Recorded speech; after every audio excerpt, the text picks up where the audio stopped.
I got you. Vicky, right, Vicky's got some slides to put up. All right, they're arriving. Can you all hear me? David's actually doing the slides for you, Vincent. So if you just tell him next slide, he'll move it along for you. Right. Firstly, I'd like to just have a hand on what parish councils are here today.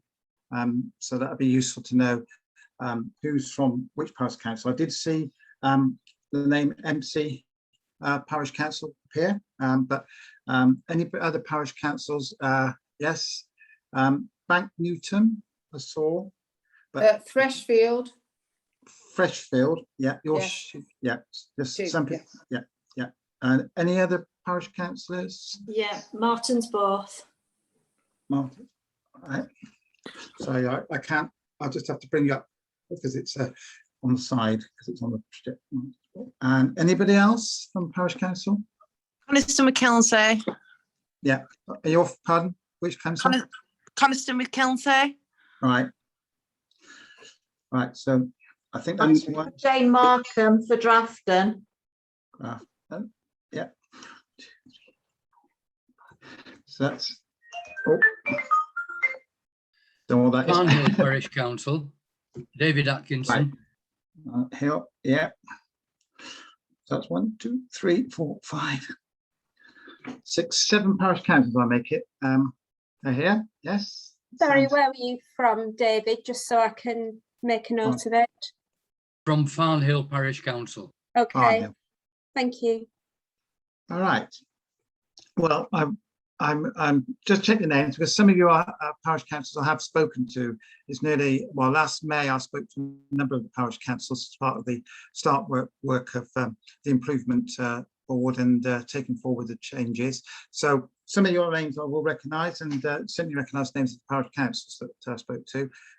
So I'm going to now update you on what's been happening in Craiglan's planning service over the last 9 months since. So I'll take you to the next slide and run through what's happening.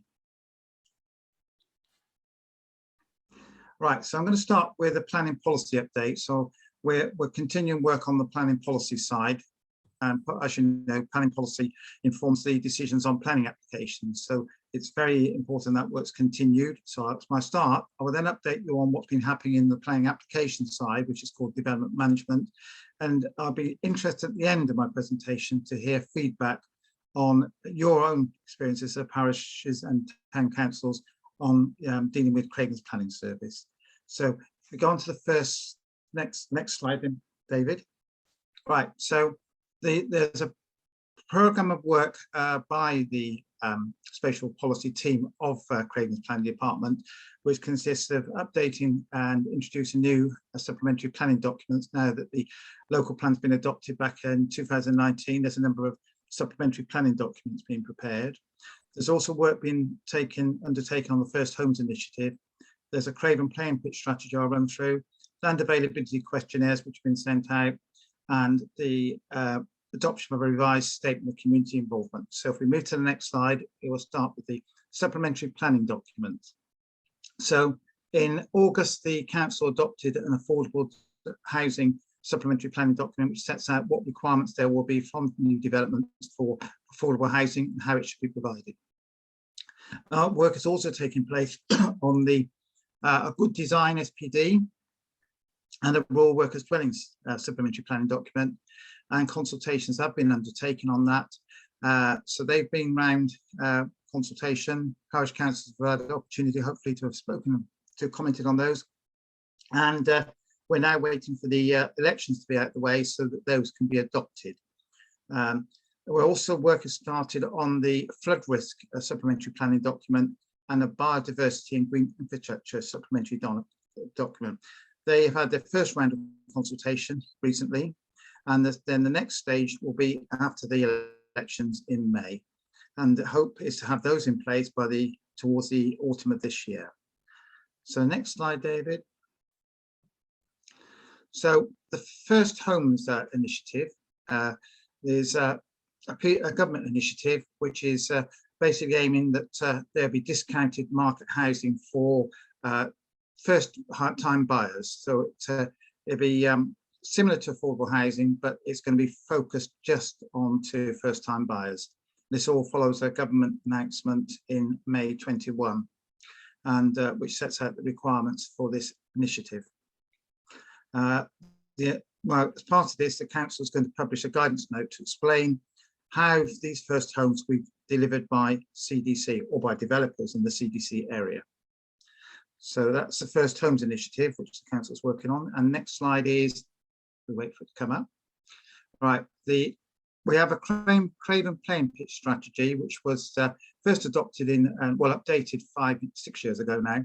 And that sets out what's required in terms of various sports provisions. And that's been updated, and we call it a refresh. And that will be what the council seeks when developments are brought forward.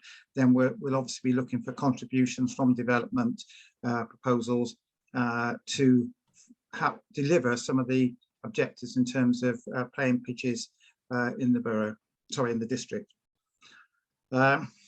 And then the playing field strategy will also inform bids for funding and such like by sports clubs. So it's going to be used to sort of improve the sports delivery on pitches across the district.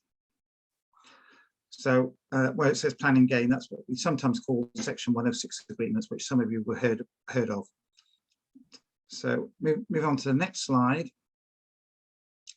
Now, this is probably the more controversial thing, as always is the identification of more housing sites across the district. So the council is required to undertake a reappraisal of its allocations in the local plan to ensure it has sufficient housing delivery to meet government targets. So at present, there's questionnaires are going to be sent out to owners of land registered with the council or agents who've registered to establish if they want to bring forward land for development. Not everybody want to bring forward land for development, but there will be those who say, yes, I want my land included in the SHELA, which is an abbreviation. If you hear the word SHELA, it means Strategic Housing Employment Land Availability Study. So that's being undertaken shortly, and there will be an opportunity. The fact that somebody puts the land forward for a development doesn't mean it's going to be included as development land in the future. And obviously there'll be people who will put forward land which is never going to get allocated, but they would just like to one day have a hope that they might get something on their land.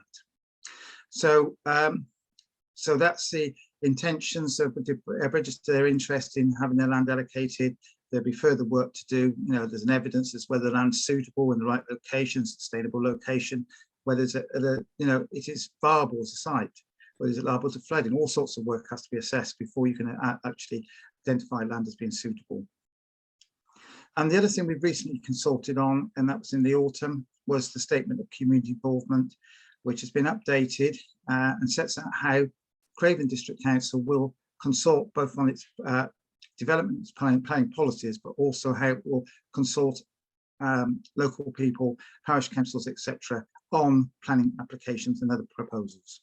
So that's the work of the spatial policy section of the planning service, which is, you see, it's still quite a lot of work taking place. The one thing that's not happening is the review of the borough local plan, the district local plan. The district local plan adopted in 2019. That is dependent on legal advice that's being currently sought on what's going to happen with the new authority in terms of the preparation of a new plan, or what form the plans are going to take for the new North Yorkshire Authority. They will be required to have their own local plan. That's a requirement in law. They have to do that, but there will be merging together of quite a number of various plans which are already in place. So for the time being, Craven will operate under the Craven area will operate under the Craven local plan of 2019. But at some future date, there will be a new plan put in place, and currently that's been looked into by the joint authorities to see how that's taken forward. So that's the next question is, I think we move on to development management. Yes. So the focus over the year is really to make the service more responsive to its users, and also when I joined and helped the authority back in nearly a year ago now, there was a considerable backlog of applications. I'll come on to that. We had vacant posts and a lack of experienced staff. The information submitted with the application was often not very clear, and so we're focusing on these things. Planning inquiries were taking place, but not in a very timely manner, and it was taking a considerable time to get decisions out. So let's see what we've been doing at Craven over the last 9 months since I spoke to some of you back in last year. So at the peak, so we're going back now to July 21, 244 applications sat with the council undetermined. Now, obviously, you're going to have applications that are undetermined, which are within the period of time whilst the application is considered, which is either, depending on the application, 8 or 13 weeks. So with the number of applications that the council receives during any year, which is around about 1,000, you'd expect to see about 130, 140 applications on hand at any time. So they're the live ones. So to have 244 was a considerable number of applications to have undetermined. So that's been steadily reducing as the number of the focus has been on getting that number down over the last 9 months. So you can see the trend there is moving towards, we're aiming to get to about 140. I don't know if we'll make it, but we're certainly around about 150, high 150s at the moment. So it's heading the right way. Next slide. So we've moving on then. So we've seen a considerable drop in the number of applications on hand, 34% fall, I think, in the year, in the 9 months. But then the other thing that people were finding when I spoke to agents and local parish councils and applicants was the fact that the service was not being responsive, that people were trying to contact planning staff and just not getting through, not getting anybody coming back to them. So we've introduced a new arrangements for contacting officers, so that if you, it's rather than having calls going direct to an officer, leaving messages on answer phones, we're encouraging now to be directed to a central call point when they're recorded, noted, and then passed to the relevant officer if the officer's in, or a message sent if they're not in the office and on site or on leave. If they're on leave, then we'll know they're on leave, and the person will get back to you and tell you that. Then if they're not responding to you within a timely manner, which is, we do require calls to be returned within 2 working days and emails within 5 working days. By monitoring them, we will ensure that officers who don't answer quickly, we can chase them, make sure they're doing their jobs properly. We didn't have a way of doing that before, when calls were just left on a voicemail system and nobody knew they'd either been contacted by phone or by email. We're tightening that quite significantly to make sure that that problem doesn't continue. So that's the bottom. I set the targets out. That's what the council signed up, and we're also giving guidance to all officers, instructions as how to keep applicants and agents informed of their progress of applications, which was one of the key reasons why we're getting complaints from people, was they felt that their application was somewhat in a black hole and they didn't know what was going on. So next slide, David.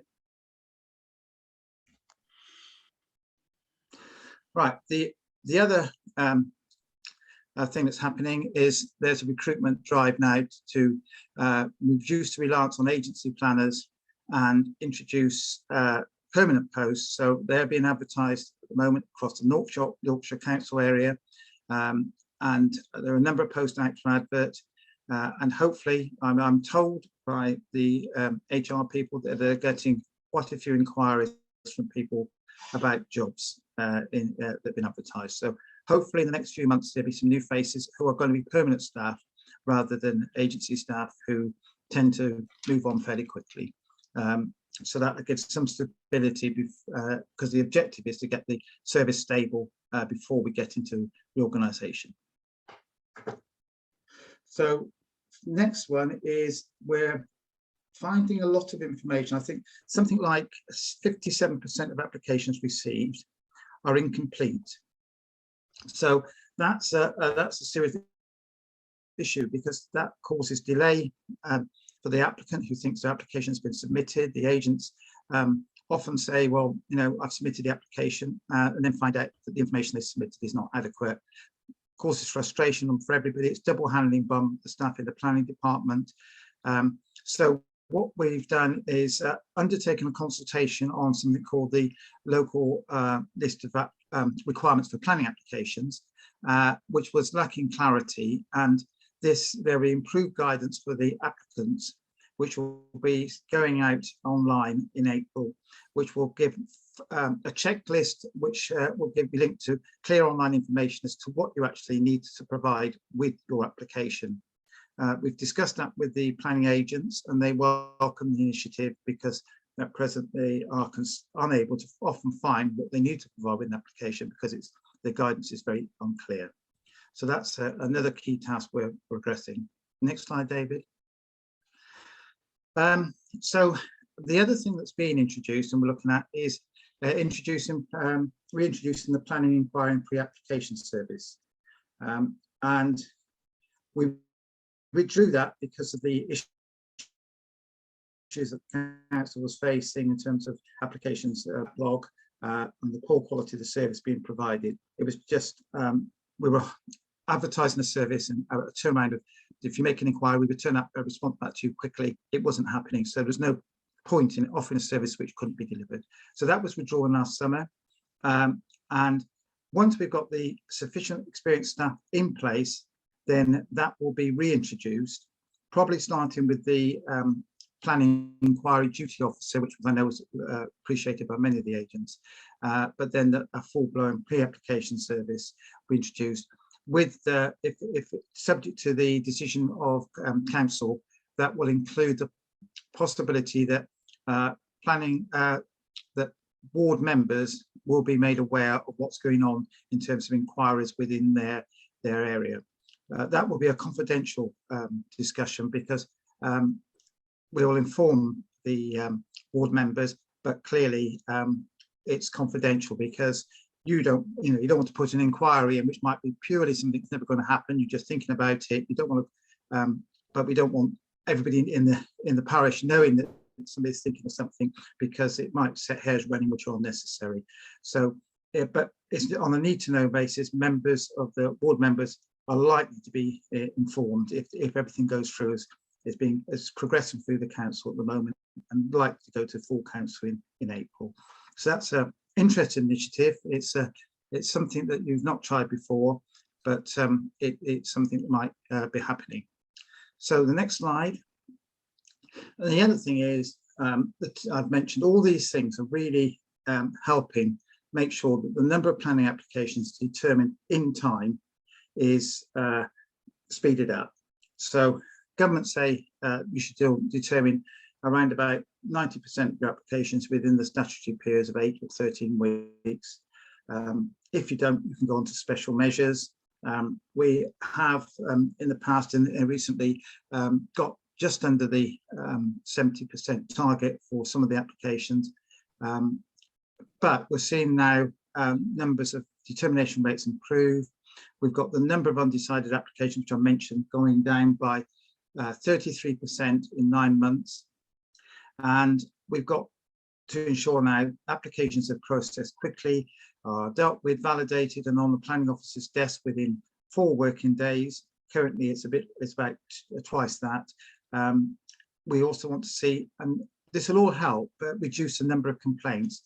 A few months ago, I looked at the number of complaints and got involved with trying to focus on getting the number down. We had 44 complaints that had not been addressed at the beginning of this year. That is now down to around a dozen. And I've just looked at them today, and I'm given the assurance that by the end of next week, there'll be 4 people who will not receive responses in a timely manner to their complaints. So that is a significant reduction. And hopefully the people who get responses, they may not be happy, but at least they know why things have happened, why decisions have been made, and giving a much clearer picture of what's going on. We've also linked to all this has been the introduction of effective performance monitoring.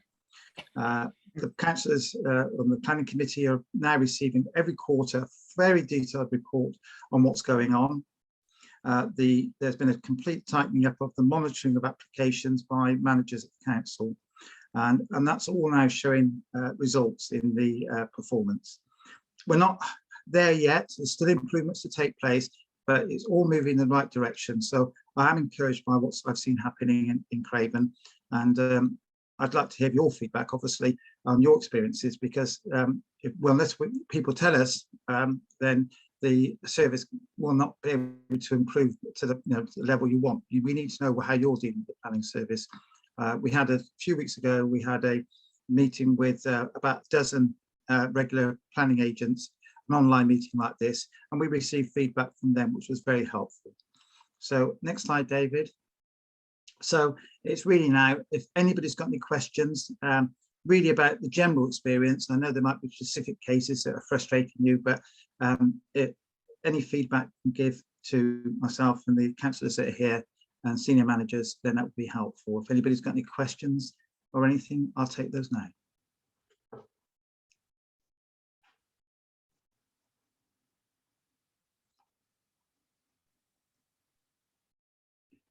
All right. Yes, Jane's got a hand up. Yeah. Yes, thank you. I'd just like to ask about the contact method for raising queries and following things up with planning officers, because I'm still finding that individual planning officers' emails work for me and individual officers do get back to me. Should I not be using that route then? I tend to copy my emails into the general planning, yes. planning at Craven email address as well, but it's still quite effective for me going to the relevant planning officer. When I know that there's a named planning officer on a certain application, it seems to make sense to go direct to that person. Yes, well, as long as you copy in the planning general account, then that will be monitored, because what we've, with the number of contractors working for the council as well, then and also we've had several people off sick for a period of time, that by having it go into the planning central account, it's not just sat in a box, and you should get an auto reply saying the person's out of the office, but sometimes we found that hasn't happened. So by sending it to the planning account as well, then that means we can monitor it and make sure a response is given. Okay, thank you. And have you Brian Shuttleworth as well? Yeah, thank you, Richard. I was quite interested in listening to the work in progress and the various changes to the planning policy which are being considered, together with consultation. For my sins, possibly, but MC with Eastby is sat astride the national park boundary. So roughly half the parish is administered under one policy and the other half under Craven's policy. Yes. What steps are taken to ensure some consistency in what you're trying to achieve in terms of policy? All right. In terms of consistency, the Planning Act, which was introduced by the Conservative government back, when was it, 2012, I think, it introduced something called the duty to cooperate. So when you prepare a local plan, you have to talk to your neighbours, whether it's Pendle, whether it's Harrogate, whether it's the National Park Authority. So now the documents that are being prepared now are supplementary planning documents. They have to accord with the development plan, which is the local plan. So you can't, you don't actually you can't consult necessarily your neighbouring authorities because it's got to work within the framework. You've done your consultation, and you're due to cooperate when you prepared the plan. So the 2019 plan would have had before that a lot of engagement with your neighbours. So that's where we are. When it comes to the new North Yorkshire Authority, that will still have to deal with the issue that we've got national park. So the national park, there will still be a duty to cooperate between North Yorkshire Council and the national parks in the area. So that's the Yorkshire North Yorkshire Moors and the Dells. So you'll have to consult with them, and there'll be still be local plans for the two parks, as well as the whatever just comes through in the new authority. Does that help? To a degree, thank you. What I was more interested in are these aspects of work in progress and what consultation takes place in relation to those. But the consultation, whether it's a mandatory thing or otherwise. right, the consultation with those, there will be consultation with neighbouring sides, I'm sure, on some of it, but the primary consultation, it's got to be within the framework of the local plan, which was called, some of you may know, was called a framework. And so it's got to be within that framework. So you can't introduce new matters. It has to be within that context. There will be consultation with interested parties. So in the case of maybe landowners, developers, parish councils, the wider community, there has to be a consultation with relevant to that piece of work they're undertaking. Yeah, okay, thank you.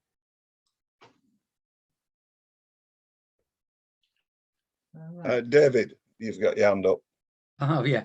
I've just got a couple of queries, two of them about your presentation and one of them about the consultation. First of all, in your presentation, you cited some expectations of how we might expect replies to our referrals from a phone call or from an email.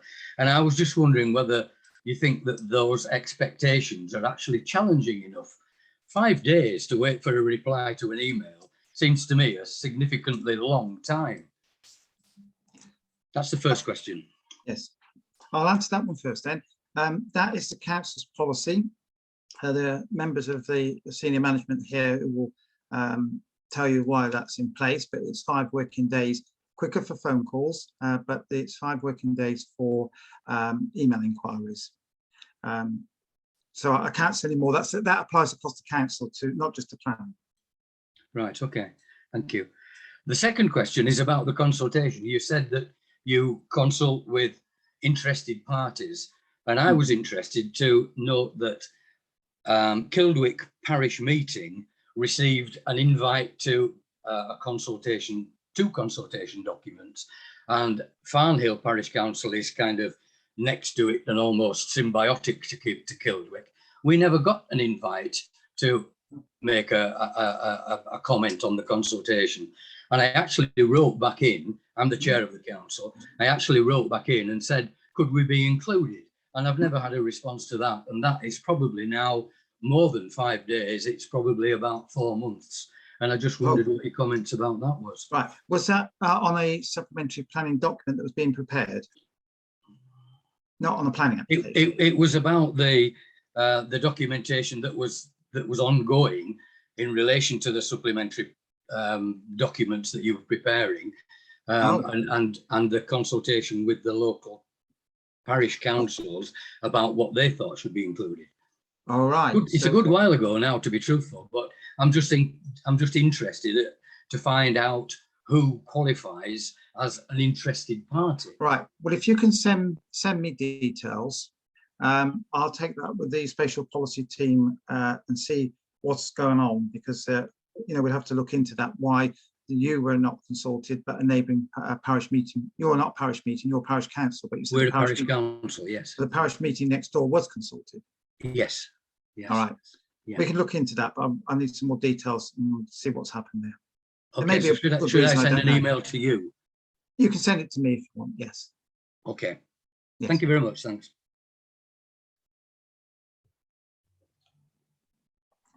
Looking round, I can't see anybody else indicating. the 5 working day policy for replying to emails across the council, it's just sort of a set thing. People are away from the office. Not everybody works the full 5 days at the council. Some people are part-time, so I'm guessing a lot of it's down to that in order to get a reply back to you, David, as much as anything. Yeah, okay, thank you. Richard, sorry, I'd also add that, you know, 5 days is a backstop.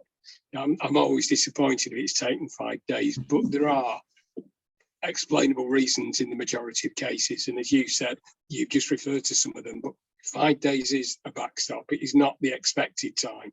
It's maximum 5 days. Yes. Right, thank you. Andy Brown, over to you. Yeah, just very quickly give people a bit of feedback. Today I had a resident who'd got concerns about not getting responses to an application he'd put in despite several emails. A week ago, I wrote in to the officer who was looking after it, asking for what was going on and could have a sort of feedback. 8 days later, today I had to write again, escalating it to the manager as well, to see whether I could get a response. So we're still getting some problems with communication. That said, I would also say I've had fast responses from officers, particularly in enforcement, excellent responses there. So it's still what in education we term a spiky profile. Some areas it's working very well, some areas it's still clumsy. Thank you, Councillor Brown. If I can say, just reiterate what I said earlier, if you could copy your communications to the planning team as well, that's the planning at cravendc.gov.uk, then they are monitoring it, because we know that some officers will be out of the office, they work different hours, part-time. In other cases, it's it is not good. We had a couple of instances over the year earlier in the year we had some contractors, and we know one of the contractors, I won't mention any names, was particularly poor at getting back to people, and things were just sat in their in tray or their inbox. So if you can copy it, then we've got our planning support team who are monitoring everything that comes in and chasing people. They want to know, have you replied to this response? That's what we're doing. So please copy it all into planning at cravendc.gov.uk.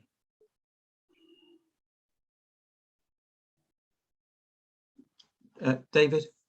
Sorry, I didn't ask this question during the first time I had an opportunity to. It was again about your proposals for improvement and your attempts to get better quality and better quantity of planning officers. And I noticed that your proposal was only to invite applications from within North Yorkshire. And I just wondered what the rationale for that was. Yes, I'll ask David Smurthwaite, who's leading on that, to answer that question, because he's involved with directly involved with the recruitment exercise. David? Yeah, thanks for the question.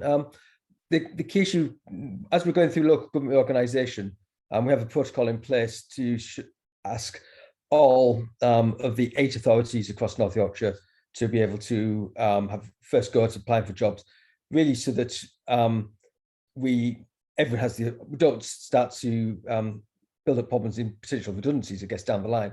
Planning is completely different. There's a huge shortage of planners across the whole patch. So the closing date is this Sunday. If we don't have enough applicants or the quality of applicants, then we'll go straight out to external interview. Thank you. Thank you. Yes. Yes. MC. Yeah. Hi, I'm Gillian Alcott, the parish clerk. When do you think really that the agency staff and people coming in on temporary basis and from outside the area have a sort of a local knowledge of planning issues within Craven? I'll come back on that, because yes, there have been some contract agency staff who have not been local. Currently, one of the contract staff lives about just over the border in Pendle. One lives just over the border in Keighley, and a new one's joining us who lives in North Yorkshire. So they're not people from far afield. We've only got one agency member of staff who's from any distance now. So I would think they're familiar because they're within a half hour's drive, if not less, of the which is no different than many of the permanent staff. Yeah, but I mean, if you're talking about people in Bradford, coming from Bradford Metropolitan District, coming into a rural district like Craven. No, they don't live in. They live. I'm talking about where they live. They actually have worked in rural authorities. So they're not. They haven't worked in Bradford City. They, in fact, the person worked for Selby, which is a very rural district. And so we are we're hoping to recruit people who've got the experience, who are local, not necessarily from Craven, because that's, we need to bring new blood in. But people who are familiar with the issues, they've got a good background in a variety of scenes. But dealing with rural issues, yes, that'd be the case. I'm sure it'll be one of the issues we'll be looking for. But I don't think they need necessarily to be residents of Craven, and sometimes it's an advantage not to be. From my own experience in the past, I know that on occasions it can be quite difficult. When my first job was working with in an area very close to where I was brought up, went to school, and it was awkward on occasions when I had to deal with applications from people I was at school with. So it's not always the best thing. So, but we have got 3 very able contractors at the moment who are, within a half hour's drive of the area. Thank you. Could I just come in with another question? Jane, yes. Yeah, please, Jane. Yeah. Rather than giving feedback, I know I'm just asking questions. This is another practical question. On the comments you were making about speeding the processes up, is it still possible for parishes to ask for an extension to the statutory deadline and put comments in after the statutory deadline? Will that still be possible with applications that are maybe more straightforward? It's just, to fit around the timing of parish council meetings. Yes, it's one of the things that I'm aware of. In fact, I remember when I was head of planning in an authority in the West Country, and we improved the speed of determination, which was very good. Except I was only telling David, I think Dave Smith, about the other day, we got complaints from parish councils and some residents that we were being too quick. So, and we will be, once we get the system up there, there'll be less flexibility to give extensions of time for parish councils. I think that's going to tighten up. You have to. So the 21 days will be more rigorously adhered to, because the target really is to turn your applications round, ideally within 6 to 7 weeks. So you can't afford much leeway in giving parish councils extra time. Okay, hear what you say. I mean, it'll make life a bit more difficult for us parish clerks, but if that's what needs to be done.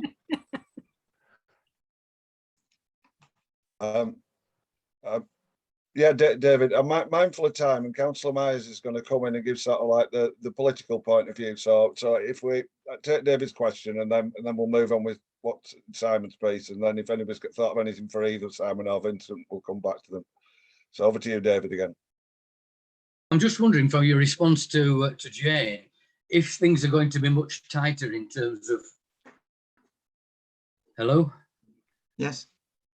I've lost you on your screen. But if things are going to be much tighter in relation to the time limits for parish councils to respond, is there no mechanism that can be introduced to actually include the parish councils at an earlier stage in the process?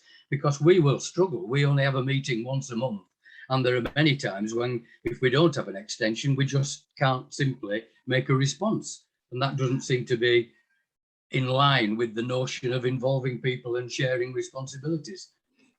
Well, it's getting the balance. The the government advised the balance is 21 days for parish councils. The parish councils are notified as soon as the application is validated and registered. So the notifications go out straight away. Soon as the application comes in, it should be about 4 days. Currently it's about 8 working days, but it should be about 4 working days. After 4 working days, if the application is valid, the parish council will receive notification. That's what should be happening. At present, it's slightly longer because the time it's taken to validate. You've got 21 days from the date of that letter to comment. Now, I think in the past, there's probably been a bit of an attitude, well, we're taking a long time to deal with things. Don't mind if the parish council gets an extra fortnight to fit their comments back in. But I don't think that's a luxury that can continue if the government targets are to be met. And 21 days is what the government recommend. That's a statutory period. It's the same as we give other consultees. They're all given 21 days. There are a few that are given 28, but most are 21 in law. So that's the position. Parish councils will have to organise themselves. This is the message. They have to organise themselves to give timely responses. Some parish councils delegate it to a small group of people. Some parish councils have very formalised committee procedures, but it's whatever you're organised to do. But 21 days is what the period is. Okay, I heard that. Thank you very much. I don't know what's happened to my screen. I've lost it completely in terms of the visuals, but I'll try and continue to listen through audio. Thank you. Yeah, your camera's still working, David. We can see you, so don't think just because you can't see us, we can't see you. Right, okay. Thank you for that. So if we move on, as part of sort of like the planning reform, we set up the planning improvement board. So we're bringing members and officers together to just try and work out. We knew there was a problem at Craven, and we've been trying to solve it for a number of years. And it came down to we thought we needed sort of like more member involvement, but not just from the planning committee side. So put my able deputy sort of in charge of leading this. So over to you, Simon, to talk through the planning improvement board. Able, thank you. Yes, I must say I realised the pressure on parish councils with the deadlines, but having sort of looked at our planning service for quite a while, I long for the day when we get complaints that we've been turning things around too quickly. That will mean we've really come on a long way. So my screen's frozen, but I hope you can all hear me. I'm afraid I live in the middle of a field and it's not great. Yeah, you're still coming through. Good, yeah. Richard says we've struggled with this for a long time, and there are many aspects of Craven District Council which are great and run really well and serve the public really well. And we knew that planning was failing the public and that there was a lot of disquiet with it. So we had a peer review. We got outside bodies from the local government association to come and give us a health check. They made various recommendations, and we set up a planning improvement board that I chair. The chairman of the planning committee is on it, and then senior officers, and then outside again from the LGA to make sure we're on track. And we brought Vince in to help drive these reforms through, because we thought the best way to do it is to have somebody from outside who has no culture of Craven planning and tell us where we're going wrong. And obviously there needed to be and has been some major cultural changes. And I suppose one of the things I'd pick up on, and in Vince's response to Councillor Brown, to Andy, talking about copying in planning more generically to emails to officers. One of the things that was really lacking was performance monitoring. And without performance monitoring, everything else we do is hot air, because unless we know that officers are doing the things we say they should do, following the protocols, following the timetables, then there's no point in us all sitting about talking about it. And Vince and the planning officers have brought in much better performance monitoring, much stricter lines of communication, and a better culture where our young planning officers feel that they can turn to senior officers for help and assistance. All this takes time, and it is very frustrating to sit on these boards and feel that you're not making progress as quickly as you would like.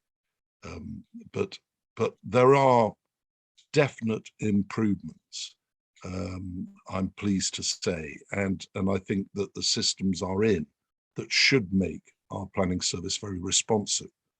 One of the things we are suffering from, and David Smurthwaite's touched on it, Vincent's touched on it, is a lack of staff and a lack of experienced senior level staff.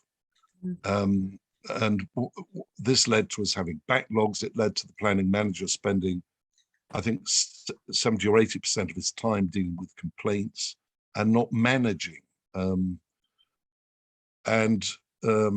It is frustrating that whatever improvements we bring to the system and the culture, if we haven't got the bodies, we're not going to make progress as quickly as we'd like to.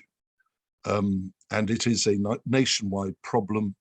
I mean, I agree with the urge to employ people locally where we can, but frankly, we can't get a senior planning manager, a senior planning officer. We have been unable to get one from anywhere. So, there is pressure on us, and local government reorganisation makes opportunities for some, and it's a turn off for others. Coming to Craven knowing that it's got 12 months left to live is not attractive for everyone. So, we are struggling with that, but I'm pleased to hear that there have been some positive responses to our advertisements, and as David says, if we can't fill them, we'll go out. But what we have done as a council is committed the resources to filling those posts. So the money's there to pay the officers that we need to get the best planning service we can have. And in a way, you might think, well, we could all sit on our laurels and think, well, it doesn't matter because none of us are going to be here in 12 months' time. Well, that isn't this. We want to make sure that when we cease to exist as a district council, the planning service is up to speed, because certainly for some considerable time, it will still, in effect, be run by Craven's officers. There may be advantages. We may have more senior officers in a pool and so on. We'll have to see, but it's very important we get it right. So that's what we're up to, and there's a lot of enthusiasm for this amongst members and amongst the senior officers. And with Vince's help, we're determined to see that it works. But as I say, it really helps if I know it's great if you actually get hold of an officer and you're on a good sort of wicket in terms of communication. But it does help if planning is copied in, so that we know who is responding and who isn't, and we can deal with that. So yeah, work in progress, but some progress is being made. That's really the summing up of it at the moment.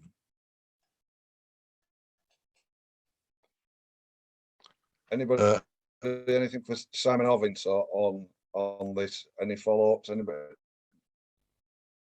Looking around, everybody seems quite quiet, which is good. I'm hoping you've been reassured. Oh, Andy's good.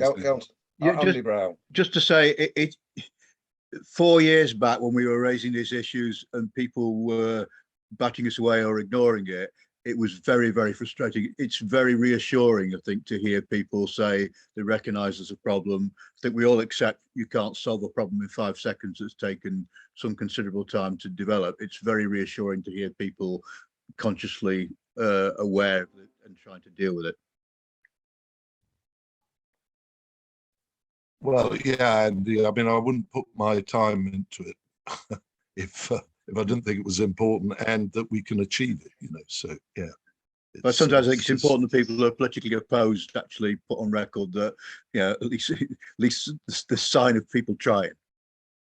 Absolutely. I didn't know we were politically opposed. I thought you always agreed with me, Andy. That's the way that it should be in a good. Yeah. No, we're all working for the good of Craven, aren't we? So, and the officers as well, and we're determined to make this work. But we do need to hear criticism from, you know, the parish council, from residents, you know, where appropriate, where we're failing. We've got to get it right. Looking around, everybody looks quite quiet. I've forgotten, but we've got Sarah Hart here, and she's been sat patiently. She's from it's the community-led housing manager. They work for Community First Yorkshire, and I think she just wants to do a piece on community-led housing. One of the most difficult things in the world is to actually develop houses as a community. But Sarah and the team have sort of been formed in order to try and bring some housing sites forward across the district, where the community is actually the developer rather than somebody else coming in and developing houses for the community themselves. So over to you, Sarah. Brilliant. Thank you for that introduction, Councillor Foster. I appreciate that. And actually apologies, because some of this presentation you've actually seen aspects of already, you and Paul Shevlin. So apologies for that. So yes, thank you. So I'm Sarah Hart. Good evening, everybody. I'm the community-led housing hub manager alongside my colleague Angela Walmsley. And we do cover North Yorkshire and East Riding, but obviously here today I'm presenting to yourselves across the Craven district. Community-led Homes North Yorkshire and East Riding Hub was established in December 2020. The hub is currently co-hosted by Community First Yorkshire in partnership with Humber and Walls Royal Action. We report into the Housing Board on a quarterly basis, and we have a steering group responsible for the strategic direction of the hub.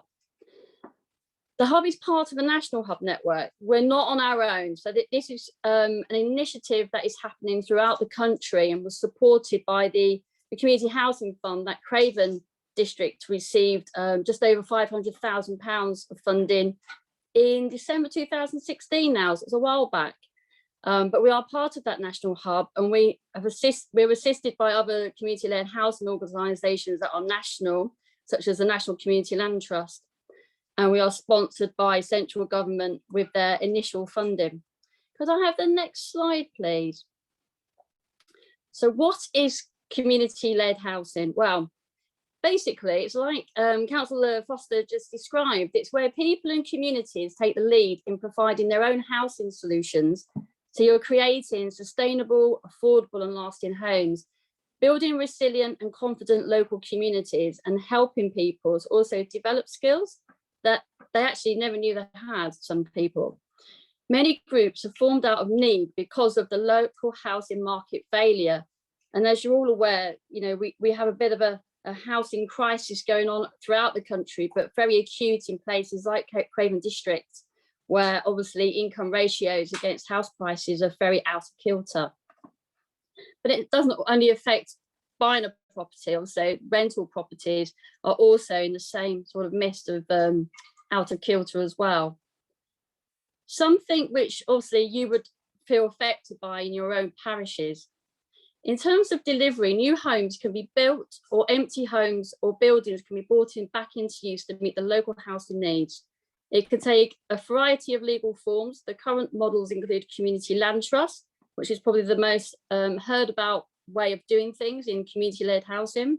But there is also cooperative housing, community self-build. A parish has done one down in Devon for 5 homes for local community, local residents, and self-help housing and co-housing projects. Some co-housing projects may not deliver affordable housing, but they are intentional communities that can also resolve some of the issues around housing at the moment. So we have an older persons co-housing group forming at the moment over in Leyburn, just over the way. We also know that community-led housing can address head-on the realities of local opposition through a locally driven, community-led and controlled approach. So what I mean by that is around NIMBYism. As a community, you are taking control. You're not being told what is coming to your community from developers or even registered providers. You're in the driving seat, basically. So it's getting that community on board, delivering what you want to see and the type of people that you want to live there, who are local people from your community. So we exist as the hub to be the central point of information for the development of all forms of community-led housing. We promote it as a viable housing delivery option with tangible and non-tangible benefits to all potential stakeholders throughout the region. We're currently delivering activities and workshops to interesting communities throughout North Yorkshire and East Riding, and in turn allowing community-led housing to be seen as a realistic, really viable and achievable option for housing in communities throughout the region. We're here to promote community-led housing and also be ambassadors for community-led housing locally, regionally and nationally, and develop a pipeline of community-led homes throughout the region. As Councillor Foster mentions, it's not a quick win. It can be a long process, but actually it can also be a short process. We've had a scheme over in East Riding that's actually from inception to they're on site now delivering. It's taken 22 months, and that's during COVID. So it can be very speedily, or it can take whatever the community, whatever the speed they want it to take. But we are currently supporting 22 groups with a pipeline of around 200 homes across North Yorkshire and East Riding. Could I have the next slide, please? So how will we do this? So we take a collaborative approach, working with stakeholders to provide effective solutions for communities to help them deliver those affordable homes for local people. We do this through partnership building, connecting people, training and promoting action to build local homes for local people.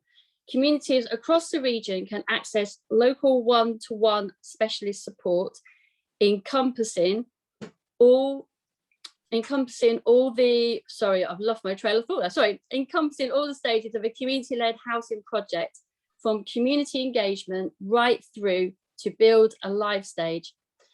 This enables communities to make an informed choice around all forms of community-led housing and deliver the scheme that best meets the needs of their community. Could I have the next slide, please? So, just to date, we have developed the infrastructure of the hub, including processes, the new website and the branding and social media streams. We've recruited staff and members of our steering group. Continued support groups are already known to us, and any that are coming through on a weekly and monthly basis. Could I have the next slide, please? So as I mentioned, we've developed a series of workshops, and we're currently on the second series of these workshops. The next one is on at 7 o'clock on the 12th of April with really inspiring speakers. And actually, if you want to book on, I can send you post this meeting a link to the Eventbrite site, so you can book on. It's free, it's no cost. We will be having a speaker from BEER CLT, who are based down in Devon. The parish council there are currently building their second project to keep local families in their community. The website we have developed has lots of resources, including case studies and technical advisor advice. The address is at the end of the presentation. This PowerPoint presentation will also be available with the minutes to this meeting today. Have a listen though to the, we've got a number of podcasts actually on the website, and there's a really inspiring podcast, and actually gives you a flavour of how diverse community-led housing is, and actually the impact it makes to local families. There's a family who are currently living in one of the properties in Hudswell, which is probably the most famous one in North Yorkshire. They're now on to their second project actually over in Hudswell in the Yorkshire Dales. So we're also attending meetings like today, this evening, and we have gone to have meetings with the national parks and the districts, and we are presenting to parish councils as well. So could I have the next slide, please, David? So this is probably the question for you guys. How can parish councils get involved? We are seeing increasing number of town councils and parish councils exploring the possibility of using their surplus land for community-led housing. The impetus may come from the community itself, or it may come from local councillors. In either case, they are likely to be motivated by a desire to increase the supply of affordable housing in the local area. They wish to develop low-cost homes for occupation by local people. As mentioned earlier, community-led housing covers community land trusts and all the other forms of housing, but what are all these groups have in common is that the members of a community have come together to develop their own solution to the housing crisis. The town council or parish council involvement can range from simply providing the land or even taking a more active role in promoting and developing community-led housing by establishing their own community-led housing vehicle in partnership with local community groups. So I've got an example actually. So there's one in your group over in the Peak District National Park, and they conducted a housing needs survey to identify the type of housing that was needed in the local demand. With a clear idea of the local need, the parish council then established a community land trust to which it has now granted a long lease of the parish council land to the community land trust. And they've actually done it in partnership with a local housing association, so they can let those homes to local people in housing need. We are also aware of parish councils that have taken the lead of the community to completely undertake the community-led housing project themselves, like over in Beer in Devon. And as a legal entity, it's not for profit. The excess income that is generated from the low-cost rental properties have enabled that parish to employ a community dementia nurse who is enabling local people to stay in their homes longer with professional support. Setting up a separate entity ensures that the CLT will outlast any changes in the political landscape and helps to remove any development risk from the parish council. In the first example I gave to you, the council retained the oversight over its activities for its role as a custodian member with the right to appoint trustees to the board. Two of the parish councillors acted as trustees of the community land trust when it was first set up.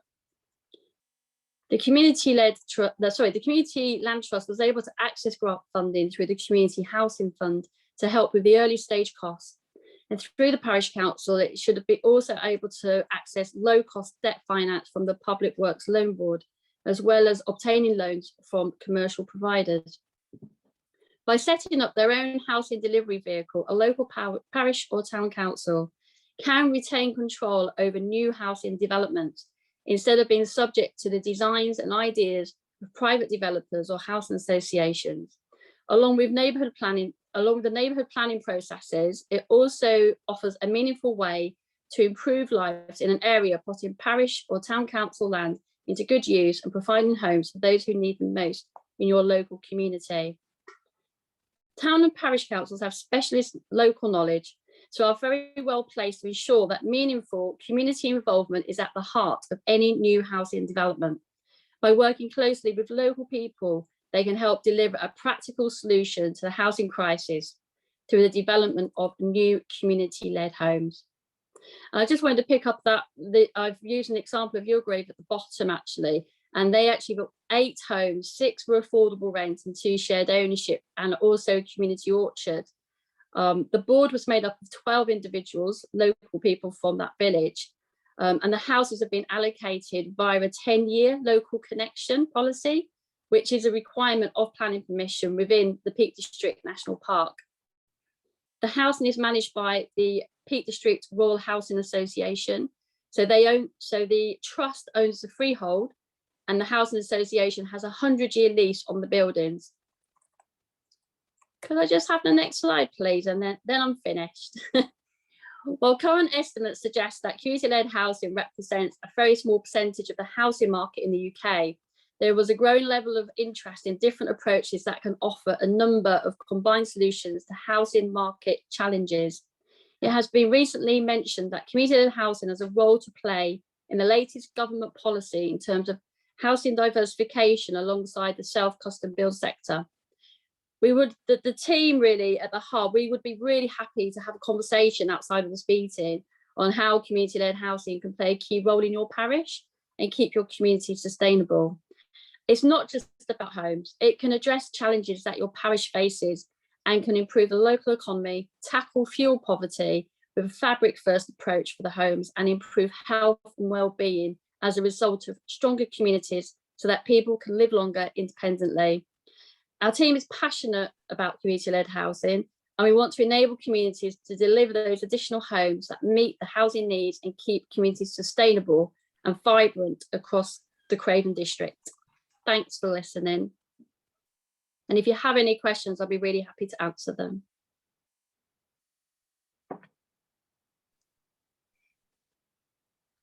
Thank you, Sarah. Paul's put a thumb up. I don't think that means he wants to ask a question or not, the chief exec. But no, I was thanking Sarah for her presentation, Richard. Yeah. Thank you, Paul. We'll make sure that get a thumbs up. we'll make sure that link's shared as well if you send it through, Sarah. Yeah, will do. So that it can be put around with the minutes of this meeting to all the other parishes as well. It's a great thing. It is a good way of developing. There's no two ways about it if the parish actually takes it on board, but it also comes with a large amount of work. And I think that the hub and Sarah and the team are there to try and get rid of some of that work off the actual local community. I mean, that's the reason for these hubs really, is to make sure that you don't have to do all the nitty gritty, and the advice is there. You're not starting from scratch, which I think a lot of parishes do feel frightened of. But no, thank you again, Sarah. I'm looking around for any hands or questions from anybody. And can I just add, actually, Councillor Foster, it's not a new idea. So there's over 500 community land trusts now in the UK. So between us, they've delivered a lot of homes for local people. So you don't need to reinvent the wheel, and we are here to support you with technical advice. I'm looking around. Everybody's silent at the moment, but I'm sure if we get that information out somewhere. Yeah, I think we haven't really got one off the ground yet in Craven, and I think if people could see one sort of like locally that was working, we've got a few in the pipeline, but none actually kicked off yet. So I think getting that first one over the line in Craven will be really important. Councillor Shuttleworth, you put your hand up. Yes, thank you, Richard.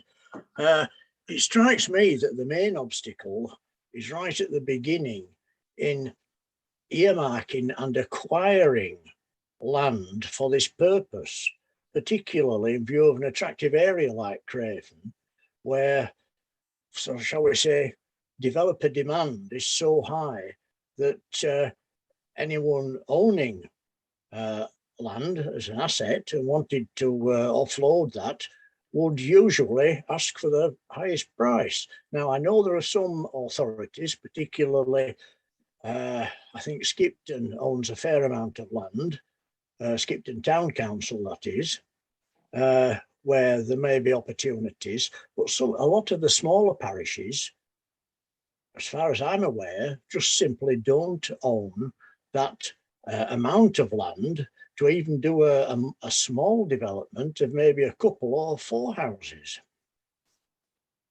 That's a really good point to make. We're working with a group at the moment, a parish council group over in Ticton in East Riding, and actually they don't own any land, but what they've done is they've done a sort of site analysis of the village, and they're looking at the boundaries of the development boundaries of the village and looking outside of the boundaries. So looking at what's called rural exception sites. So they can be, in the planning process, they can be bought not at commercial value, but they can only have affordable homes built on those sites. So that's how a lot of the community land trusts across the country have managed to deliver homes, to make it that more affordable, because they are also not-for-profit entities as well. They're not commercial legal entities. So to buy the land in initial part affordable is the key to making it all financially viable. So that's a really good point that you pick up on, Councillor Shuttleworth. Can I help you on the planning side? Because I've done this before. There used to be something called the Rural Housing Association. You may have heard of them. Yeah. I remember doing 30 years ago, doing a scheme with the Parish Council and the Rural Housing Association, where the landowner gave the land. It was into the village and was outside the village envelope, but it was called an exception site, and that you even build up to 10 houses. That scheme was very successful. It was done with the Rural Housing Association, much like your body, with the parish council, the nominated people, which were local people, and the land came free because the landowner said, I'm quite happy to give that. I won't get planning permission on it because that's the PGM bill. I'm quite happy to do my bit for the local community and give it. I think do we have any landowners in the room?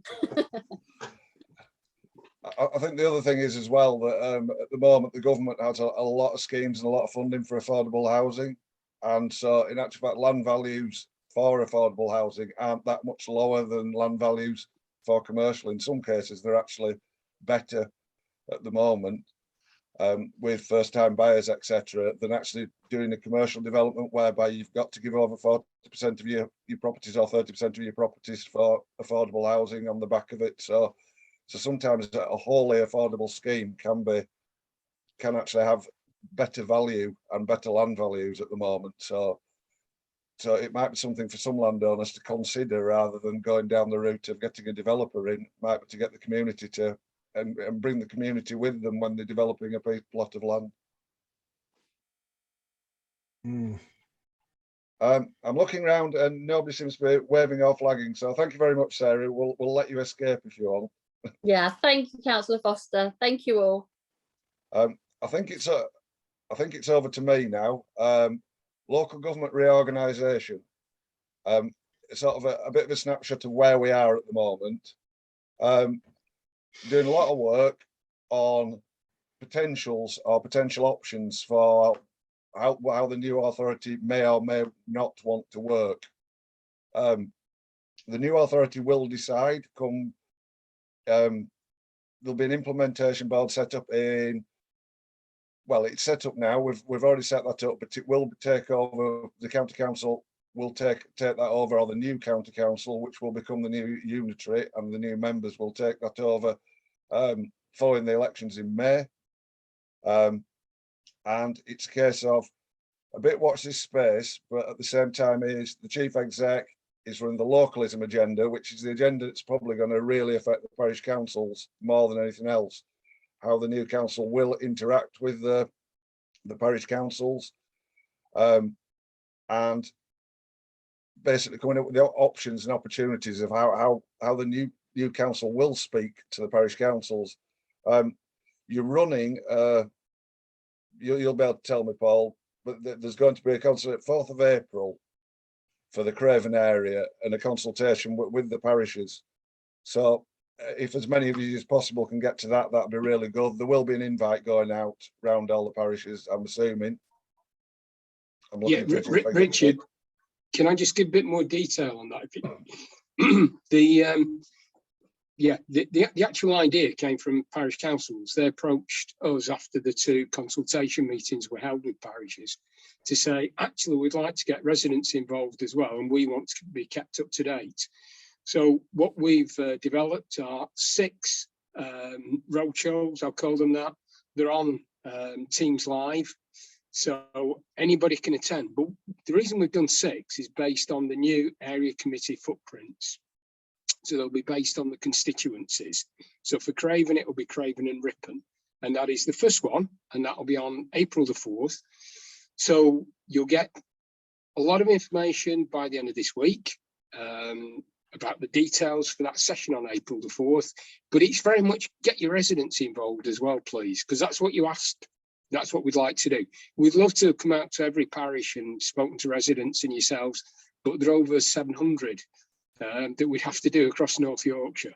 And that was part of the problem. That's why we're doing it on the basis of 6 roadshows.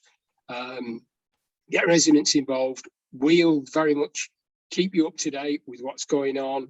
I'll update on where we're up to on the localities work stream, which is very important to you. Already we've got, I think we had over 50 parish and town councils who are interested in discussing with us potential pilots for asset and service transfers.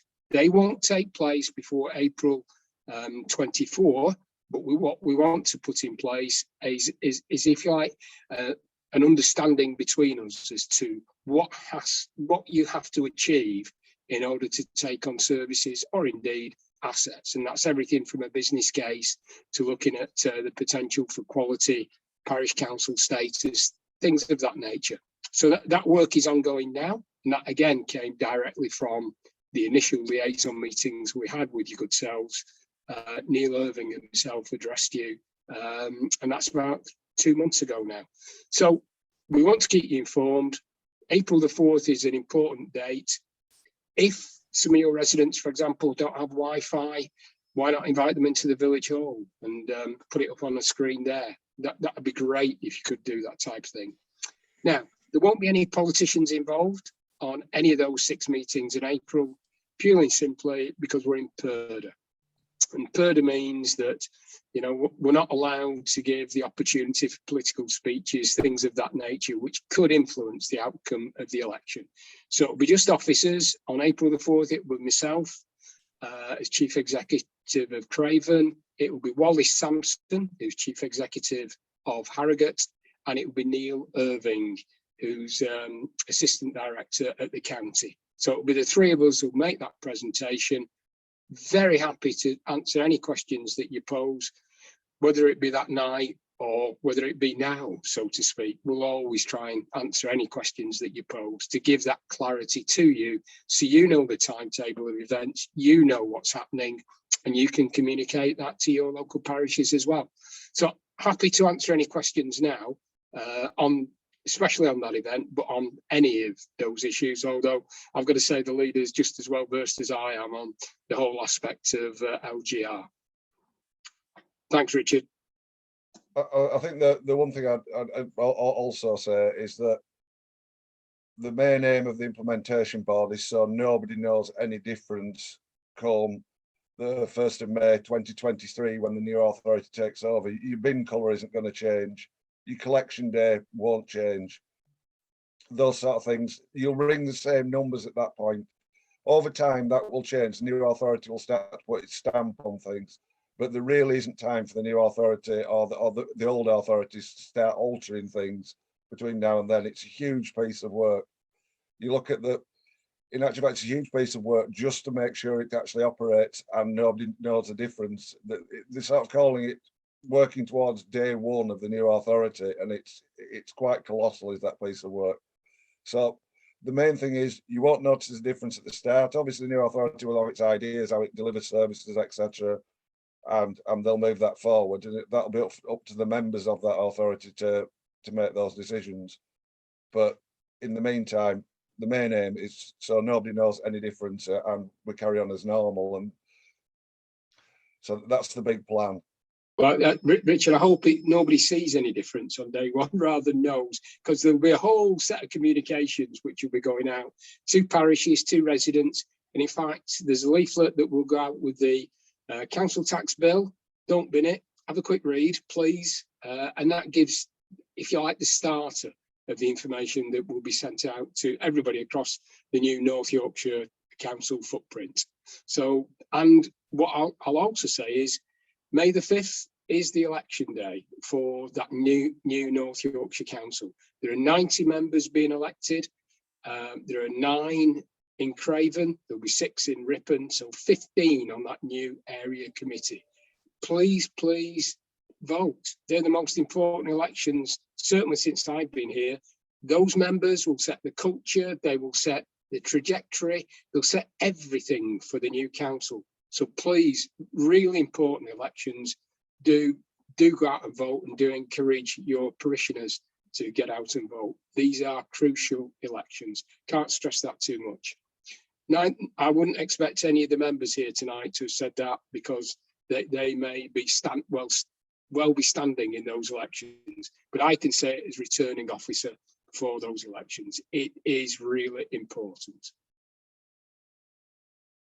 And just on that, Paul, there's obviously the parish council elections where elections are needed, and nomination papers need to go in as well, don't they? For Indeed, the nomination process is open now. Please get them in early. Any nominations for the elections.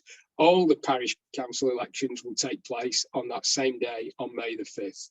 we hope that we'll be able to count everything on that day, although until I know the number of parish council elections, I can't 100% confirm it, but that's what we're hoping. We will count the new council elections on the morning of Friday, May the 6th, and then the parish councils on the afternoon of Friday, May the 6th. As I say, depending on how many, we may have to do some additional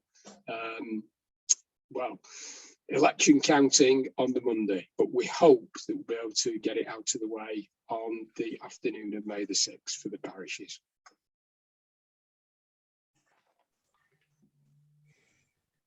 So any questions of us, I suppose? Yep.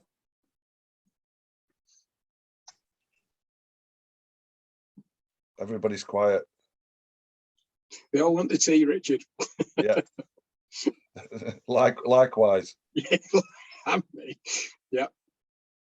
We normally do a bit of any other issues that anybody's got that we can help from the district point of view. Be quite nice when this is all one, I suppose. This will be one of the advantages of the unitary, that the members in this room will be dealing with all issues that the parishes are dealing with. And I'm hoping in the localism there is some format for doing this in that. So I haven't actually seen that bit. Well, I'm looking towards the chief executives writing that report as to whether that's going to exist, but it would be nice. Richard, I just think local liaison to be slightly different, because what I'd suggest is that it is done on the area committee basis, so it would include the Ripon footprint as well. But it would make a lot of sense to have that local liaison to continue as we do in the authority, because I think that liaison is really important. And it's great because it also helps to hold the new executive to account, because you'll be raising issues which the members of that unitary can take back to the executive and say, why isn't this happening, or why is it happening in this way? So you've got a real opportunity. So I'd be very much an advocate of continuing the parish liaison, slightly different footprint, but certainly continuing.